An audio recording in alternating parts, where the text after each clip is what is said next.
we can start with this. Yep. Okay, we are now recording. Okay, perfect. Thank you very much, everyone that can participate with this our Zoom session. And we were excited to have our guest, uh, James Walton, and he lives in Virginia, and he will share with us, help us to prepare when to act, how to act, what to do, and a lot of information here. And we are very keen when it comes to we want to be prepared for emergency, and we're very excited about this opportunity. So before we turn over the time to James, let's have a opening prayer here. Um, Sister Gani, could I ask you to give an opening prayer? Sorry to call you on the fly here. I think I saw your name there. Sometimes it's hard to see who's joining here. Thank you. Our gracious Father in heaven, we're so grateful to be able to sit down and learn and understand what Thou would have us understand so that we're prepared. And we're grateful for the kind instructor, for his words and instruction as well. Please bless him for the work that he does, and bless our minds and hearts that we'll be open and listening and getting prepared ourselves. And we say this in the name of our Savior, Jesus Christ. Amen. Amen. Amen. Amen. Thank you very much for that beautiful prayer. So James, we're going to turn the time over to you, and we hope you can tell more about yourself, because many of us probably would like to know more about you. And how much time do we have? I think we just, Jim, I'll let you make the call. I think we plan for 1 hour, That sounds good. each, something like that. That sounds good. Sure. Okay. The Will we time is have the yours. lines open so people, if they have questions? I don't have a problem with anyone interrupting with questions or anything like that. Yes, Okay, anyone can let's- unmute if they want.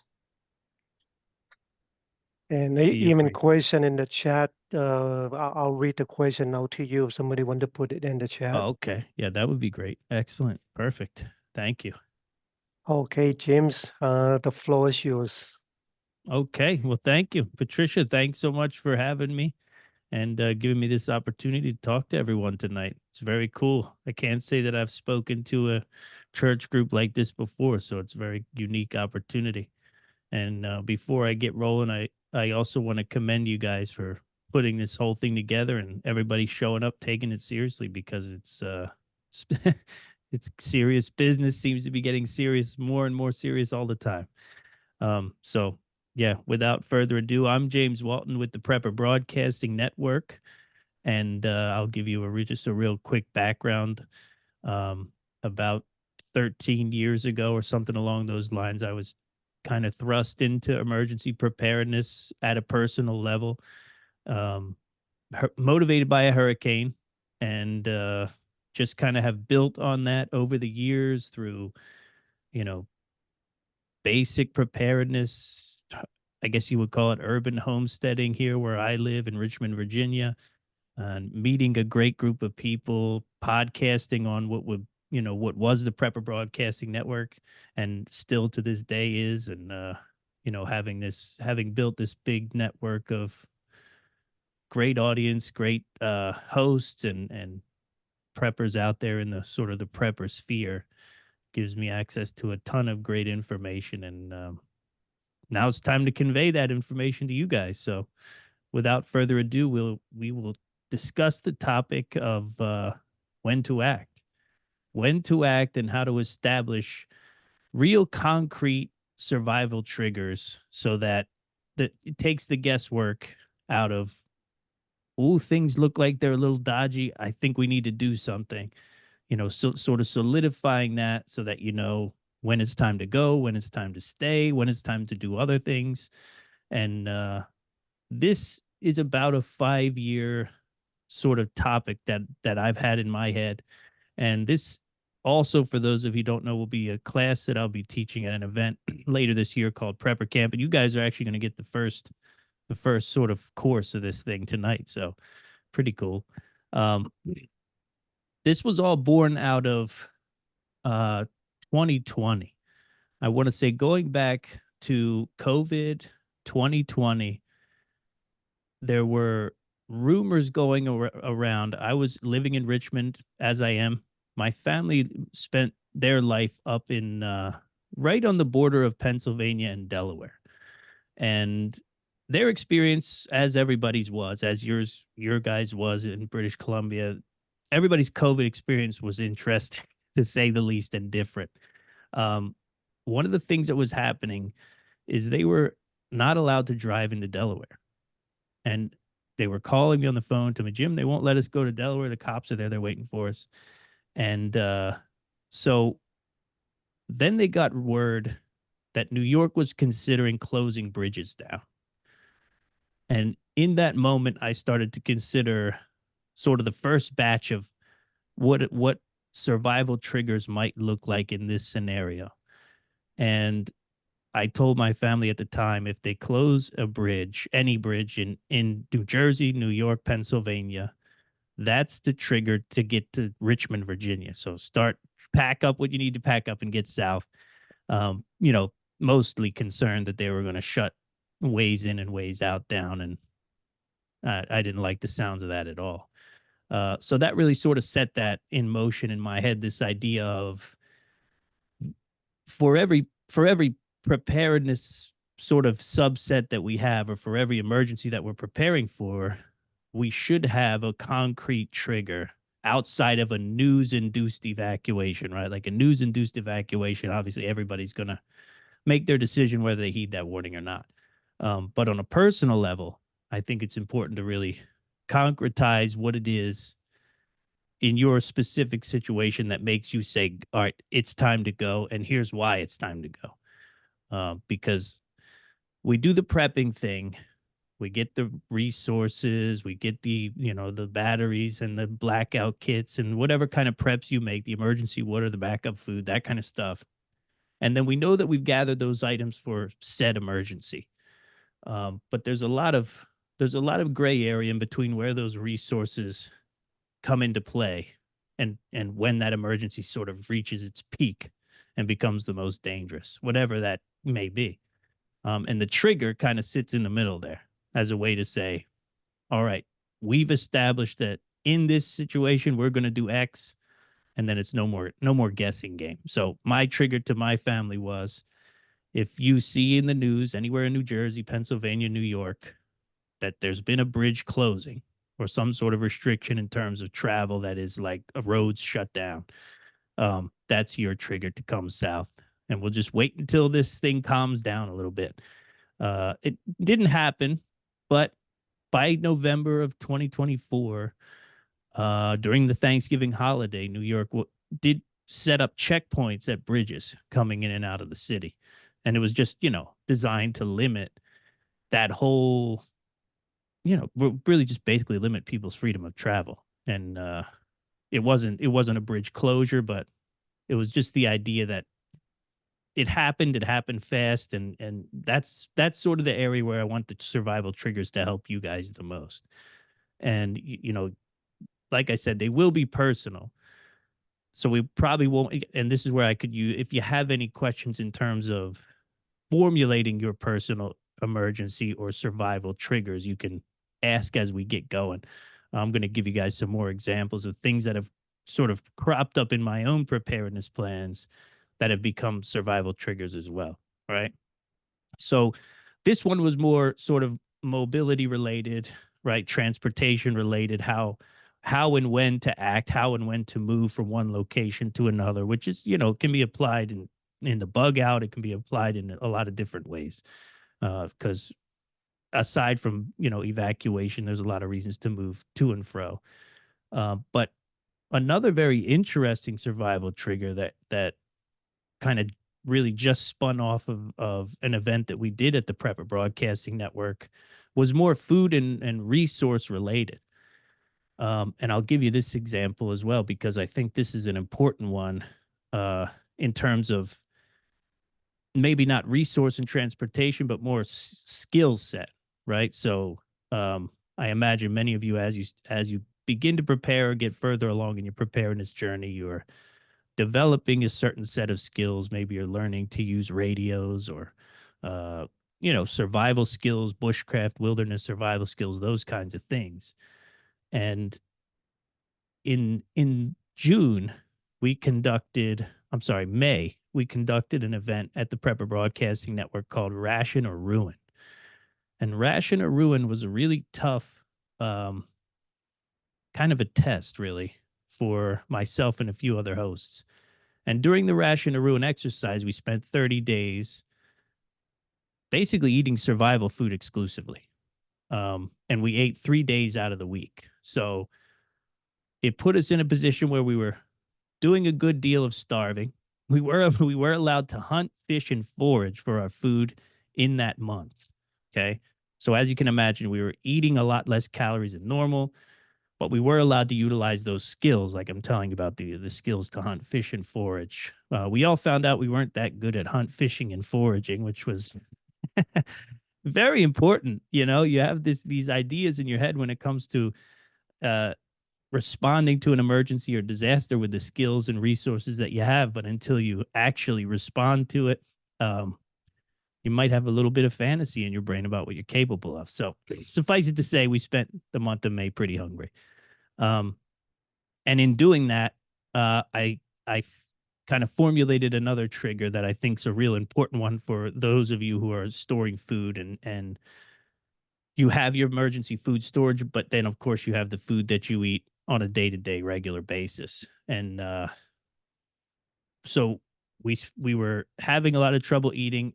I started thinking to myself, outside of this challenge, if I were to go into like hunt, forage, fish mode, when exactly would I turn on hunt, forage, and fish mode?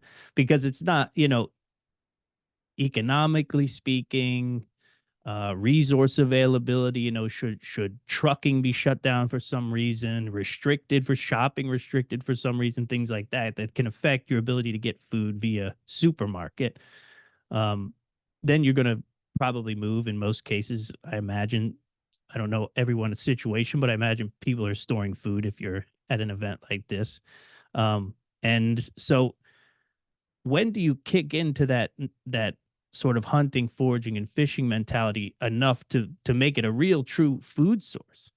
And what I decided, and again, these are, like I said, these survival triggers are, it's very important that you don't go, James said we should do it at this point, so we're going to do it at this point. It's very important that you sit down and say, based on our resources and based on our capabilities, these are our triggers, and establish them on your own. But what I decided was, if we were to be pooling from our food storage rice in particular, so I created a trigger called the thrice rice trigger for when it's time to jump from what the type of food that we regularly eat into a more foraging and self-sustaining from the woods and waters mentality.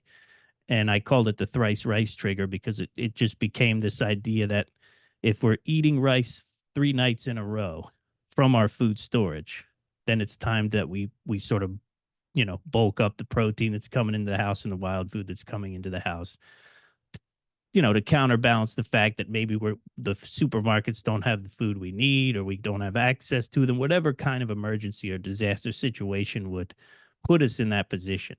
But this was something that I immediately wrote down, immediately filed away, because I thought it just, for me personally, it gave me that clear moment when I say, this is when I have to start this thing. And should I not start this thing at this time, we could wind up behind. We could wind up behind the 8 ball. We might not have enough of some type of food to, sustain my family. So it's the value of survival triggers in that sense, to make sure that you don't wind up behind, right? Because in many situations, particularly in emergencies, you might not have the luxury of catching up.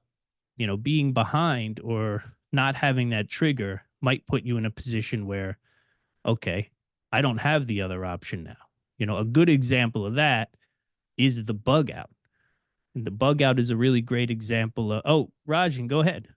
So James, you bring up about you definitely want to get ahead of the line. You don't want to play catch up, Yes, and you sir. have this instinct. You really want to act now, but then you still have employment. You still have other things to think about. Sure. Oh, yeah. Like how how do you wedge it in? Like if I leave now, I'm not gonna get paycheck for that week or two. Okay. Yeah. Like Yeah. So, it, so it, your personal responsibilities, over like personal safety or making the risk of sort of your personal responsibility and then your personal safety, right? yeah, Uh, this is a great question because it's almost impossible for me to tell everyone watching this thing what that timeline would look like, right? Because of the variability of jobs, the leeway you get from your boss, all that kind of stuff. This is the perfect example of like a survival trigger that you should build out, which is, and your timing was perfect too, because we are about to go into the bug out. And that's kind of one of those perfect examples for when you would make that decision, when you would decide, I have to get away from this situation because it's too dangerous. And, that's going to mean there's going to be repercussions, right? There's going to be consequences because I'm leaving my home, I'm leaving my job, I'm leaving whatever other responsibilities I have also. So yeah, it's very personal, really, at the end of the day, because I can't tell you if you've been out of work 3 days, then you can leave. You know what I mean? That is a yeah, very personal sort of take. You have to sit down and figure out what that looks like. One piece of advice I would say is if you feel like maybe maybe something like wildfire, right, which could be common in your area. If you feel like you have an emergency that happens or disaster that happens pretty commonly, and you're concerned about employment fundamentally, paycheck, employment, that kind of thing, that you can have those conversations with HR, maybe your boss directly, whatever the situation is. And that's a chance for you to sit down and talk about your personal emergency plan with your boss or with human resources where you work. And to say, look, we've decided as a family that if a wildfire gets X amount of miles away from our home, we're leaving. And that's for our personal safety. And that might be before an evacuation order is given or whatever you decide. But I think that if you had concerns about, if I had personal concerns about employment, that's how I would handle it. I would say, this is our plan to keep our family safe. So this is what we are going to do in a situation like that. And I have to imagine this day and age, as long as you're not saying like, if there's a fire in Texas, we're leaving and taking a week vacation. If it's not anything too absurd like that, I have a feeling that yeah, HR and so on will, they yeah. take care of you with something like that. Right. I think that's a good advice to be transparent with the people I work with. Okay, that's good. Yeah. And it immediately kind of puts you in a good position because um, it's still showing that you're dedicated to your job. You want to return. Obviously, you want to be a good employee, but at the same time, you're a person outside of work, and your family and life outside of work is priority one. So yeah, that makes sense. A good Okay. example of that would be if you were in a situation where you were making a bug out decision, and just real quick, like when I say bug out, I'm not talking about we've been ordered to evacuate because of a wildfire or a flood. When I say bug out, I'm talking about you're leaving because things in your area have gotten, and we'll talk about some concrete examples. Things in your area have gotten to a point where you personally don't want to be there anymore for the safety of yourself and your family. Um, and that's it. Like I said, that's the perfect kind of segue into that situation. And the bug out it's a serious investment of time and effort. And, I imagine Patricia will probably, if she hasn't already, have some kind of long discourse on bugging out. Um, then don't miss that one because it is very important, but it's also really a heavy topic. It's not a thing that you do on a whim. what I would say about the bug out before we get into it is we've seen a lot of disasters, emergencies over the last decade. I can't say that I know a ton of people who have actually bugged out in the face of those disasters. So when you're ranking how prepared do I have to be to bug out in sort of your hierarchy, just keep that in mind. Chances are you'll be evacuated, or chances are you will bug in and stay home where all of your resources are. Doesn't mean you shouldn't plan for it. Doesn't mean you shouldn't have a bug out bag, a go bag. But that's been my reality and what I've seen in terms of the bug out. Now, the thing with survival triggers and bug out is they have to exist together, because there's never going to be a situation in your life where anybody calls you up and says, hey, it's time to bug out. You know what I mean? Unless you have a really great group and someone else is paying attention to news or something like that. But, and even then you're probably going to say, are you sure? What, give me some metrics before I leave and take a bunch of stuff with me to another location. There's an acronym that's probably worth writing down that I refer to a lot when I talk about the bug out, and it's called REDOUT, REDOUT. And these six letters really do sum it up to some degree. What I would use REDOUT for is to establish your own bug out trigger, because REDOUT is vague, and we'll go over each one real quick. It's vague, but it's very helpful. But you have to have your own sort of bridge closing, yada yada yada, to really make the bug out effective. If you don't have a solid trigger or set of triggers for the bug out, I can promise you're never going to do it. You know, you will be too late, and you will be in a situation where they're like, I'm one of them cars in the movies that's stuck in the big line of traffic running from the comet or whatever. You know what I mean? That kind of situation. So REDOUT is, and I'll try to go through these pretty quickly, but REDOUT is resources, right? So in what I mean by resources is you're out of them, or you're going to be out of them real soon. So you're in a situation where maybe you prepped for a few weeks, you had a few weeks worth of preps, and you're going into a month and you haven't been able to get anything else, right? So now you have to say, we're basically going to be out of resources in a few days. We may need to go bug out to a new place where there's more resources. The environment itself can change in a disaster or emergency. Everyone's familiar with that. And then you find yourself in a situation where that's a very clear trigger, right? We've got to stay ahead of this floodwater rising, fire coming. The environment's dangerous. We have to go. One of the big ones is a destination. And the destination, if you don't have a destination, then you might be better off staying, so long as there's not immediate threat to your life. You know, in the prepping community for a long time, there was a sense that you could bug out to the woods and live out the emergency or disaster there. You know, like throw this bug out bag on and go to the nearest wood line, start making bushcraft shelters and fire rings. And I don't know what the next step is. Try to kill some squirrels, purify water, all that kind of stuff.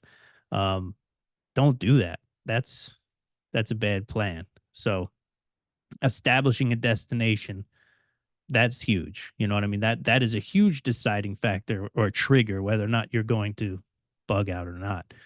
When you say the word bug out, a lot of times people think like, I don't have money for a cabin, 15 miles north or west or east of where I live, so I don't have a bug out location. Well, your aunt's house, sister's, brother's, mother's house can be your bug out location. And again, that goes back to that conversation you have where you just talk to them about it. You talk to them about it and say, in a bad situation, is it okay if we come and bug out to your place? And that pretty much handles that. So destination, that's a huge one. Overwhelming force, that's the O in REDOUT. And this is a very important one. Another one where you have to sort of suspend the prepper and preparedness fantasy and stuff. Like, if you're in a situation where you have two people who are assaulting your home or something along those lines, it's probably an overwhelming force situation for most people. It doesn't have to be an army with tanks coming, you know. It can just be two people who are violent and in your immediate area and want to get into your house or come to your house or break in or do some kind of, it's a good time to leave. It's a good time to get out of there. If you're unprepared for the situation, that's the next one, unprepared. And because, you know, you may have a base of emergency preparedness, you may not, but there's a good chance you're going to run into something you're not prepared for. And that's the reality of it. And the final one is that the threat itself has increased. So the threat has changed. You know, a really good example of that is there's a disaster over this part of town, flash floods, not really our problem yet. And then all of a sudden more rain comes and okay, the threat's increased. We have to change our situation here. So for the bug out, don't forget the acronym RED out. I think it's very important. You look those things over, you apply them to your region, your personal life, and then you'll be in a situation where you can say, all right, let's establish some more detailed triggers to tell us when we need to leave. You know, so what kind of things could happen to our environment or our resources where we say, we're down to X amount of calories, we're down to X amount of water. That's a trigger to bug out, you know, whatever that looks like. Again, the triggers themselves, the detailed triggers are always going to be personal and always have to be built sort of by you. But every plan you have, you know, should be based on, and it already exists in your preparedness, you know, like, you know, when the lights go out, we go get the flashlights, right? Like that's like the basic survival trigger, if you were emergency preparedness trigger, if you want to look at it like that. But you know, the go ahead, Rajan. Another question. I know there's a lot of time when you try to leave, you worry about your property. I think a lot of people do and can hold you back. You don't want to leave. What advice do you have to somebody? Like, don't worry about it. People come and steal your thing. Just leave it behind. We deal with it later. It is a worry when you have to leave that kind of, I mean, it's your asset, your money behind. Sure. Yeah. Well, there's a couple things. So assets, money, important documents, important photos, important information can live, and I don't have it in arm's reach and I apologize, but they can live in something like a fire bag or a fireproof safe or some kind of thing that you can put all these important things in, or at least a good chunk of your most, like, you're not going to take all the pictures off the walls and throw them in a box. You know what I mean? But you can have them all in one place so that in a situation like this, you can grab and go. You obviously can't take the house with you. Maybe you can't take all the cars with you, that kind of stuff, but you can do a lot with just those vital documents and, you know, maybe some important old photographs, whatever those valuable things are to you. And, you know, when it comes to the property itself, it's sort of a, what's more important, you know, is it the life or the property? Your chances are your home's insured, right? Chances are that you might have to live in a hotel for a while if the house gets swept away or burned away or whatever the situation. But yeah, it's one of those tough decisions to make. I would this is exactly the core of why the survival trigger is so important, because it's hangups like that that'll get you in a position where now you're in trouble, right? Like, I don't want to leave the house. I know the fire's close. Maybe it'll stop before it comes over that ridge, and it doesn't, you know. And then you guys have seen the videos, I'm sure, of people driving through and everything's on fire around. You don't want to be in that position, you know. So yeah, I would say, if you're unsure, check on the insurance, right? See what kind of coverage you have. There's a chance that in certain areas you might assume you have flood insurance and maybe you don't. You know, you might assume you have fire and maybe you don't. So a way to get that peace of mind, which for me, prepping is all about peace of mind. It always has been about peace of mind since I started, and it really is. I mean, more and more each day, I see how much peace of mind it is, how much anti-anxiety it really is. So maybe to get that peace of mind for your home, you get your insurance agent on the phone or look over the policy again and see what are we covered for here. What kind of a situation are we going to be taking care of, because otherwise that could be a problem. But go ahead. Rajan, you still have the raised hand. Is that just from the? Oh, let me take that off. I think that was me. Oh, okay. I didn't know if you had a follow up or not. No No, problem. no, I will appreciate your answer. It's as if might as well make a decision now. Don't wait until that happen.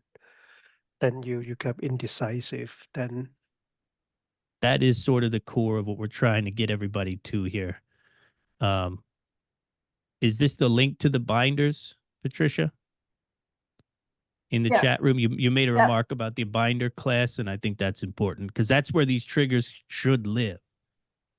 They should be written down, and they should. If you put them in your head, then maybe your wife doesn't know it, right? If they put it in your head, then maybe the kids don't know, whatever the situation is. So it's good to have them written down, and then you might forget. There's a good chance you forget, even if it's real important. So, yeah, emergency binder, that's a big one. So I have a few more. If you guys want to continue down this path of sort of situations that I think are really high up on the ladder of preparedness, that you should establish some triggers for, right? Obviously, go I ahead. actually got this question, and this is what happened in Texas about the flash flood. Oh, yeah. The first one came just seemed so quickly, like Sure. none of them were unprepared.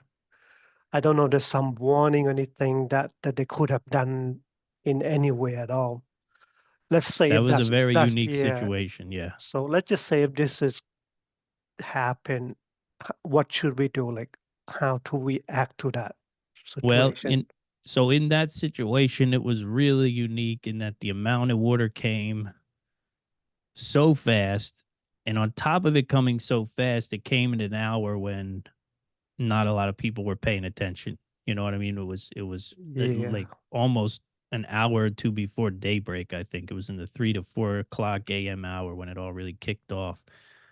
So again, if you're in a region, this goes back to kind of that regional preparedness mentality. Like if you're in a region or if you're near a river, things like that, then it would probably make sense to have some kind of way to float to safety.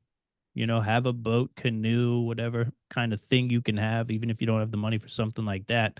They make blow up, like inflatable kayaks. They make just inflatable boats that could get you, away from a bad situation like that. If you were, if you had to make a move and it was in the dead of night and you got whatever they got 30 inches of rain or some crazy amount in a couple hours, that'd be one way to handle it, of course.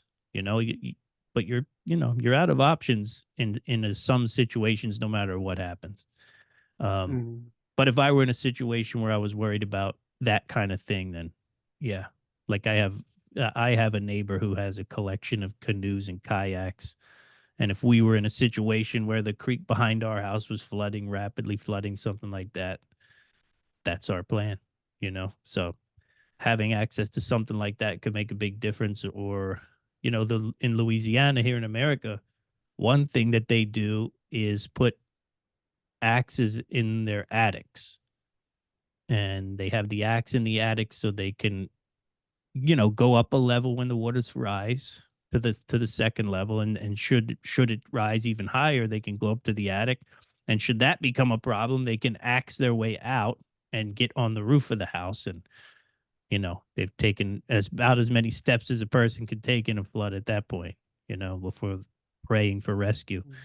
Maybe a boxed boat up there, a blow up boat up in the attic, that could be something. But now we're really getting getting far afield on it. But yeah, that would be. But I think that, this is where sort of that basic level of preparedness can help.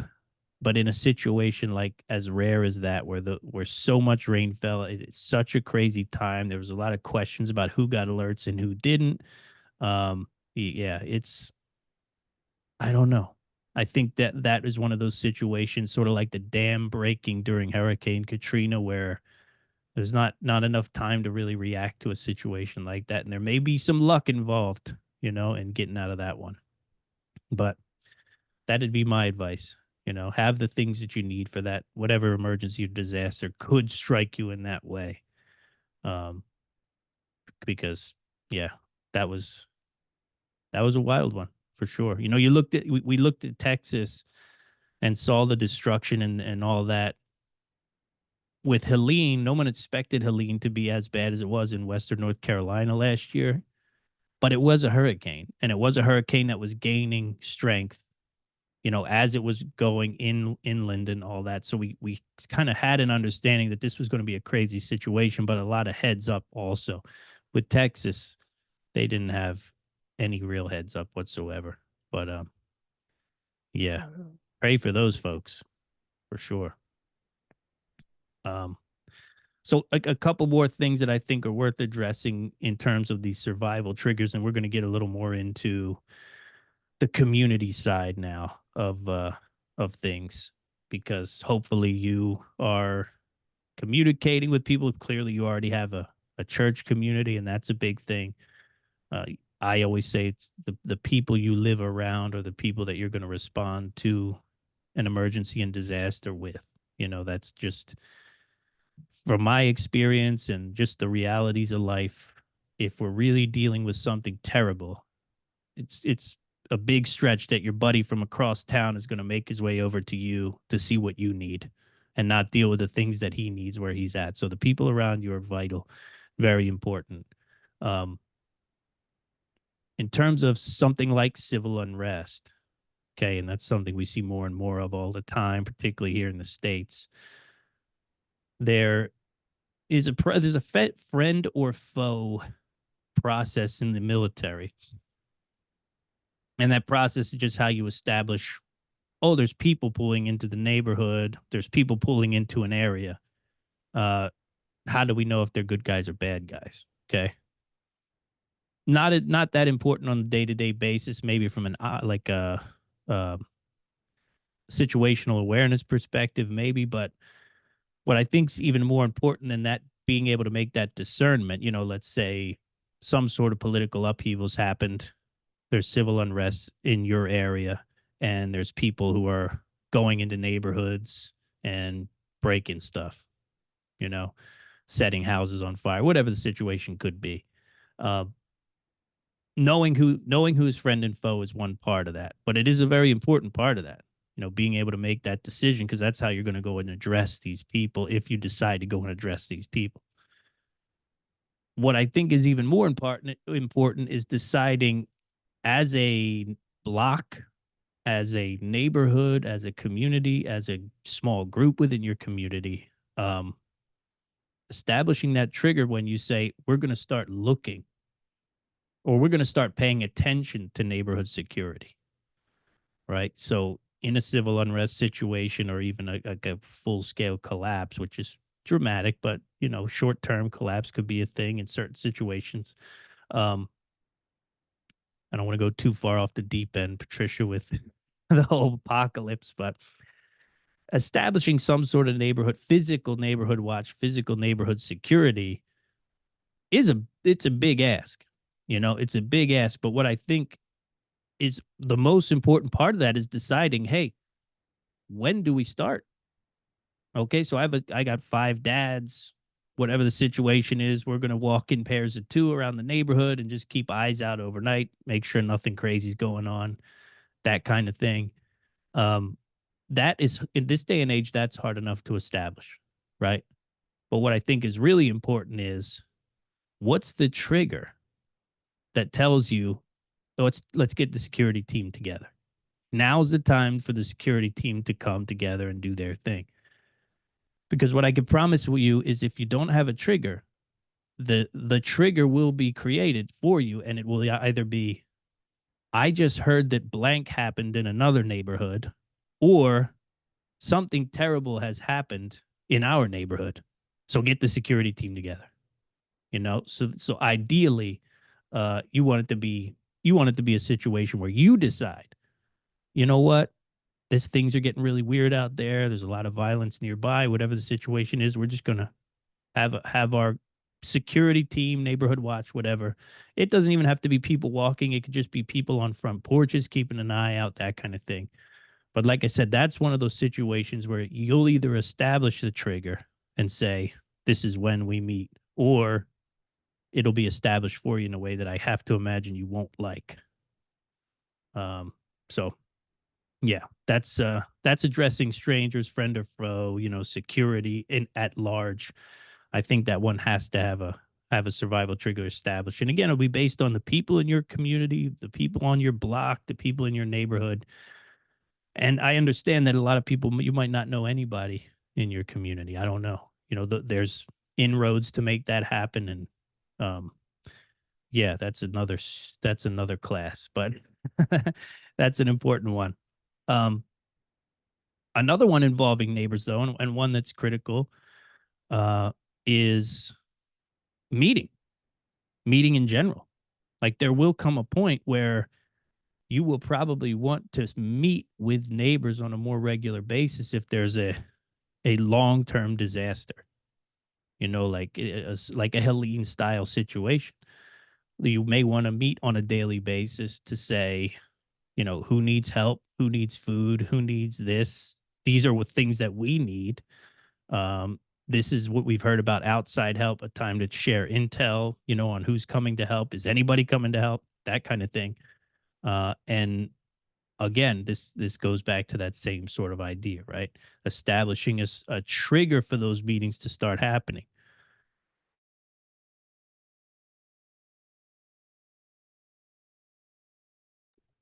Okay, James, you froze on me. Okay.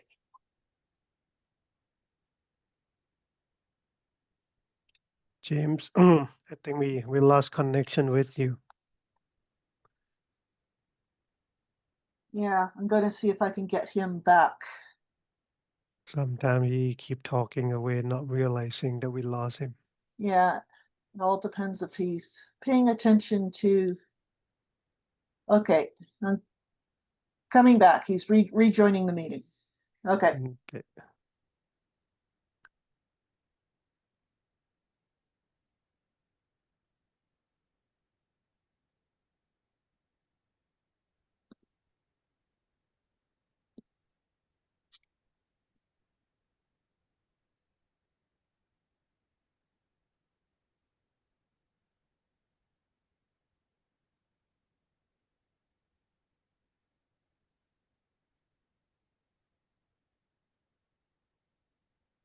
All right.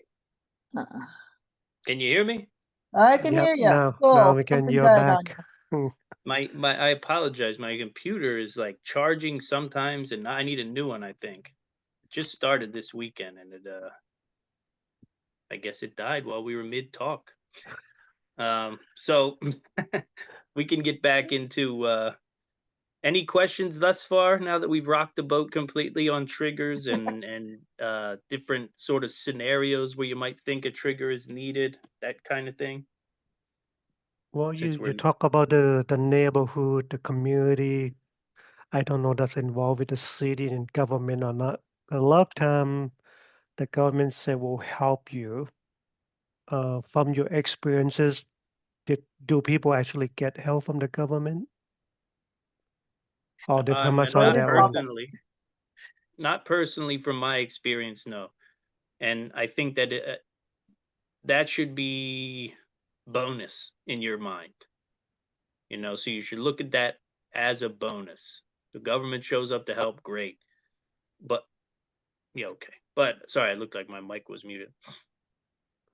So you should have several things in place before any government intervention that you expect might come, or pray is coming, or how whatever the situation is, because it's been, at least in the United States, it's been our experience that they'll get there when they get there, and I don't know how much help they're going to bring, if any. There's been a lot of people in these disasters that have been left to really fend for themselves.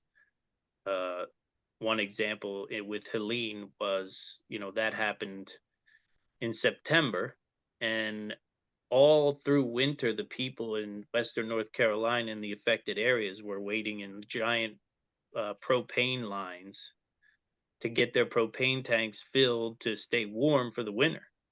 Houses that were demolished and whatever their situation was. They had these, so the government wasn't even sufficient to assure they had enough propane being shipped in to keep people warm. There were big, long propane lines to try to keep these people warm. So it does seem like the basic necessities are met for maybe a short period of time for a short group of people.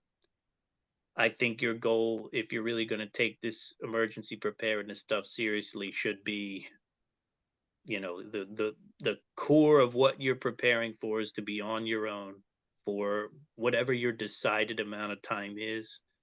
I can tell you that the longer I stay in prepping and the more I see of FEMA and government reaction here in the United States, the longer that let's be on our own timeline goes in my head. Like the more I say, you know, maybe we need to tack on a few months because I don't trust that anybody's coming to help.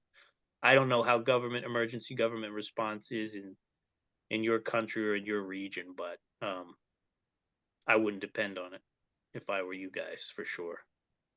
I see. That'd Okay. be my advice. James, can I Yeah. ask a quick question? I gather from Go your ahead, sure. comments there, the triggers that government use are clearly not the ones you use.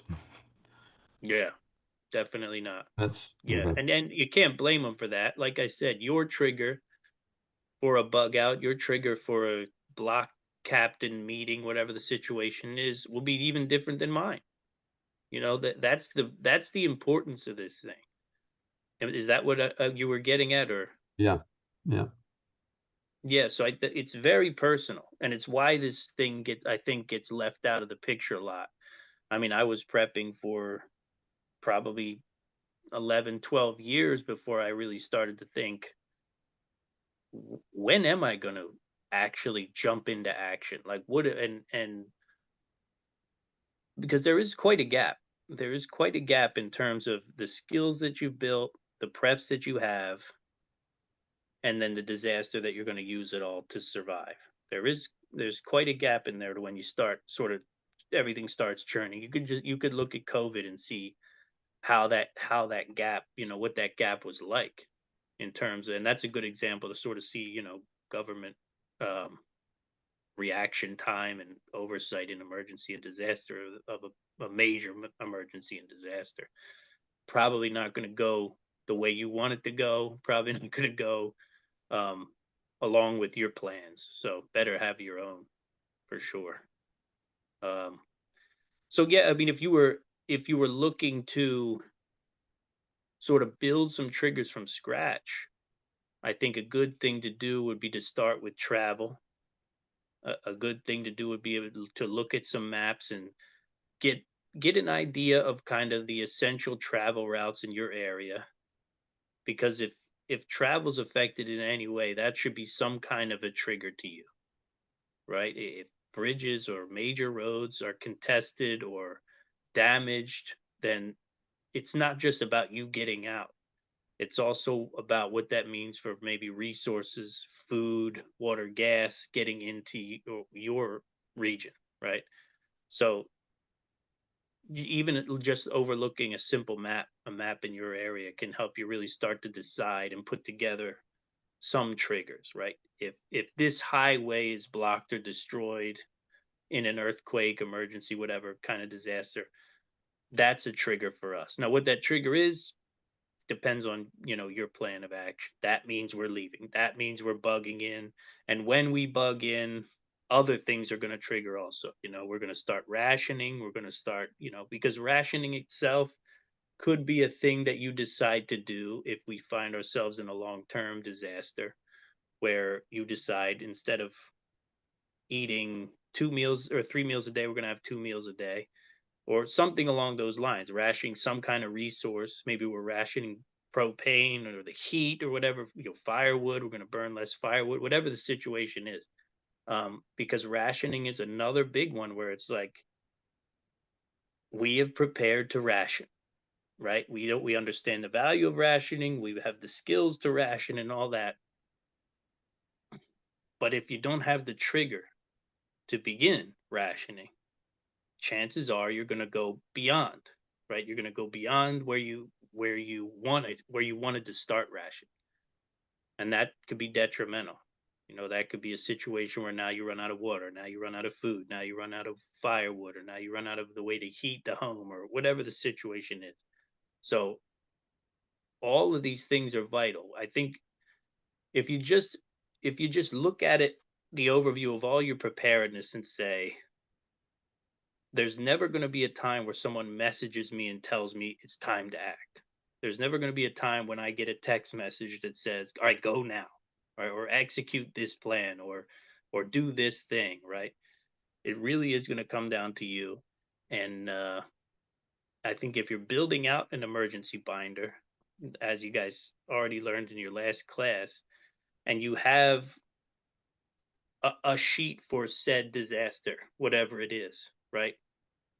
Put the survival trigger right on that sheet, and then you'll always have it to reference. Any questions about Yeah, like yes, creating James. these? Go ahead, Oh, sure. I know this trigger points got personal, and someone like they don't have a lot of experiences. And Yeah, what are some of the rule of thumbs? I understand that when something like this, wildfire, whatever, government, they don't want people to be panicked. So they never really sure. tell Oh you yeah. in the right good timing. And so if you're waiting, then you're going to be behind the eight ball, and you're not getting ahead. But I also don't have a lot of experiences to make this this is personal. What some of the rules of thumbs that you use, or you can guide me here that it will be a good trigger. Um, Oh yeah, I- yeah, sure. Well, like we talked about, I think looking at how you get around your area is probably one good place to start, right? So in other words, like we talked about with roads, railroads, bridges, tunnels, that kind of stuff, right? That's a great place to start to develop triggers. Something like that's affected, that's a problem. Another great way to develop triggers is to look at your home. And when we teach security, or when we talk about security, home security, on PBN, we talk about concentric circles of security. Okay, so if you can imagine concentric circles, smaller circles getting to larger circles, and larger around your home, with the smallest circle sort of around your home. And then, they get bigger, maybe to your block, your neighborhood, your community, your city, and so on. The beauty of the concentric circle is that you can decide just how far out you're going to accept a certain kind of situation, right? So just how far out you're going to accept something like civil unrest, or something like maybe even overwhelming government presence, right? Maybe like there are certain elements of government that are out, and they're setting up checkpoints and doing these kinds of things that I don't like. When you have when you sit down, you can literally sit down with a Google map of your house, take a circle, put it over your house, take another bigger circle, put it over your neighborhood, your block, and so on and so forth. You can reach whatever streets, highways, whatever areas are around your home, and say, this is sort of my red line, right? If there's civil unrest and it's reached this area, then that's a trigger. Maybe it's 2 blocks over, maybe it's, 5 miles, around my home. I don't want any problems. If a problem starts to come into that area, then that's a trigger when we move out because of that. So you have the transportation, you also have sort of the home security concerns. And then on top of that, there's going to be the things within your home that you have to consider for triggers too, right? Sort of the people that you live with, their needs, in terms of, and this could be medical, this could be, resources to sustain them. I think a resource trigger is a very important one, unless you're way stocked up on everything. But if you're new to preparedness, I think a resource trigger is one of the easiest ones you can establish. And it's really simple. You know what I mean? You look at the amount of here in Richmond this year, we've had at least 3 water emergencies. The whole time I've lived in Richmond, we've had 0 water emergencies. This year, we've had 3 of them at least. And, you know, some people just had no tap water whatsoever for a couple weeks. So you put yourself in a situation where you can say, when we are down to this much water, if we can't get it from a store, if there's no plan for resupply, you know, like they're not bringing water in for an emergency, then this is a trigger, which means, and it means whatever it means to you. Does it mean we're going to bug out to another location where there is water? We're going to start filtering water using our water filters from a pond or a creek close by. But those resource triggers are important and they're easy. We got 2 weeks worth of food. We can't get any more food. Whatever the disaster is messed up the food supply in a really big way. So the trigger shouldn't be, oops, it's 2 weeks and there's no more food, right? The trigger should be, we're at a week. We used that first week of food up. We have a week left to decide what we're going to do next. That should be your trigger. That first week of food. You have 1 week of food left. That's your trigger, right? And you can apply that to everything. You can apply that to all sort of the necessary resources in your home, right? So you got transportation in and out of your area. You got security in terms of, you know, how proximity of threats to your home, I think, are a great place to build triggers. Resources, another great place to build triggers too. This is great. Thank you guys for priming me on this, because I'm going to add this to the presentation. We talked about personal things like medications. Obviously, that's going to be a real clear and easy trigger also. Yeah, maybe the only other thing could be another type of trigger, I think, that, but you got to be careful with this, is intelligence. Or I think Patricia mentioned an alert system in the chat room earlier. That kind of alert intelligence could be a trigger too. You could establish, you know, if this kind of alert comes over, then we take this kind of action. You remember, a survival trigger doesn't have to be we escape from our home and never come back. It doesn't have to be something crazy. You know, it could be that the county over or the community next to us it just came out that they have a boil water notice. So their water system's not working right. It's not affecting our water yet. That could be a trigger in and of itself for you to say, you know what, let's fill up some extra water jugs. Let's fill up, you know, our bathtub with water, something along those lines, so that should that emergency carry over to your area, to your water supply, then okay, we're ahead of the game on that, you know. Less involved, kind of maybe something people would do out of common sense. I don't know, but you know, triggers can be that simple also. So, like I said, I think what it really comes down to is looking at the gap between your resources and the actual emergency itself, and deciding, and the skills and resources, and deciding like when to say go. When does all this stuff come into play? And that really fundamentally is your survival trigger. And understanding the reality is that the government's not going to call you up and say, hey, now's the time that you need to do that thing with your preps. You know, now's the time that you need to get on the road. Now's the, you know, and if you do get that phone call from someone, you're probably too late. So that's kind of the fundamentals with the survival triggers.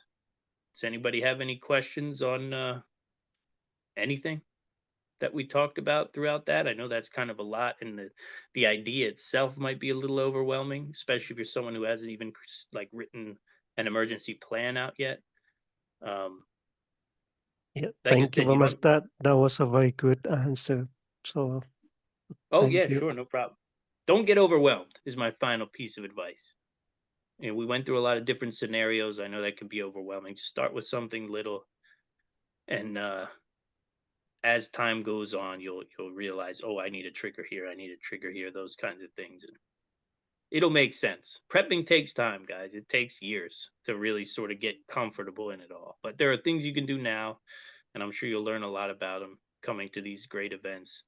That'll make you feel a lot better. It'll give you that peace of mind in the face of everything that we see going on anymore, you know?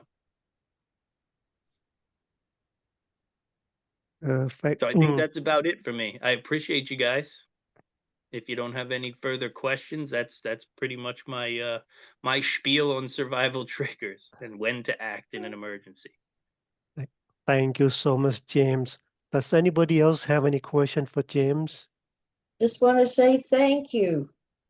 Oh, no problem. Thank you guys for having me. Like I said, I really respect you getting together once a month to do this. It's When going to the wind up tsunami making a hits, world we'll of think difference about for you. someone. Thank you very much. Thank you. You're very welcome, and thanks for having me.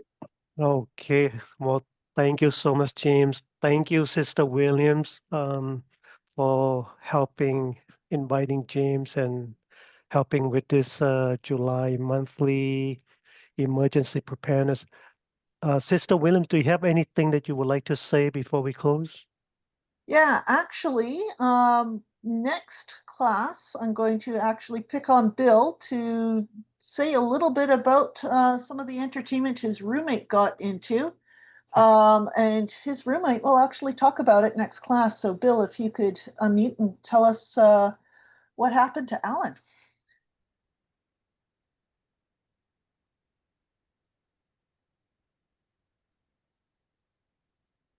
All right, I maybe think not. you're muted. Let's see if Bill, you're talking, you're muted. Okay, Bill, I think you're unmuted now. You want to try talking?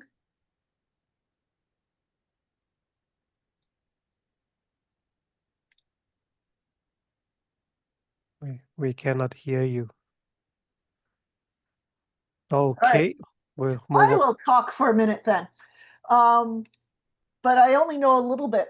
Alan went out hiking and his vehicle didn't work, among other things, and he had to get himself home. Am I unmuted? Now you are. Go for it, Bill. I hear you. Okay. My roommate went off into the woods. He decided to celebrate as he finished his course off. So we went out in the woods, went for a hike in the middle of the logging roads, miles and miles and miles away. Camped for a while. And then as he was coming back, he took off on the wrong road, broke down. And now he's in the middle of a survival situation because he doesn't know how far he is away from anything or anywhere. So now that he's broken down, he smashed the pan out of his transmission. He scrapped out his car, made a little wagon so he can carry his supplies such as water, and he spent the next couple of days walking through the woods. Meanwhile, a cougar is tracking him, so was a bear.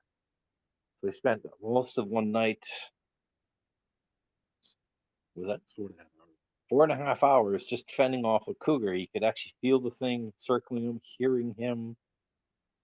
He had a fire going. He had pepper spray, bear spray. He was just looking for this thing, but he can always hear it. Eventually, he made it as the sun was coming up. The cougar took off. He actually got down to where a ferry was and talked to the ferry captain and said, "Hey, would you mind? This is my situation." And the ferry captain took him over to search and rescue, who had already started a search for him by a day. And he walked right in and said, "This is who I am."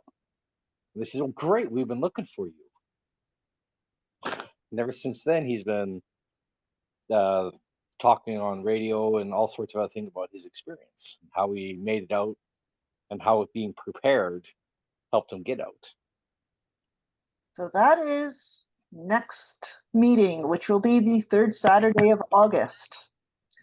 And I have not asked yet for a room to be booked. We'll figure out where we are, if we're back in the Stake Center and Relief Society room or not. I have not yet looked for that. But give you an idea of what's happening next month. Perfect. Thank you very much. I think we're going to close our meeting here. I want to thank you, everyone, and especially James. Thank you very much for the knowledge and information that you provide to us. And everybody just keep preparing yourself. We never know what can happen next. And always remember when to act. And that's very important.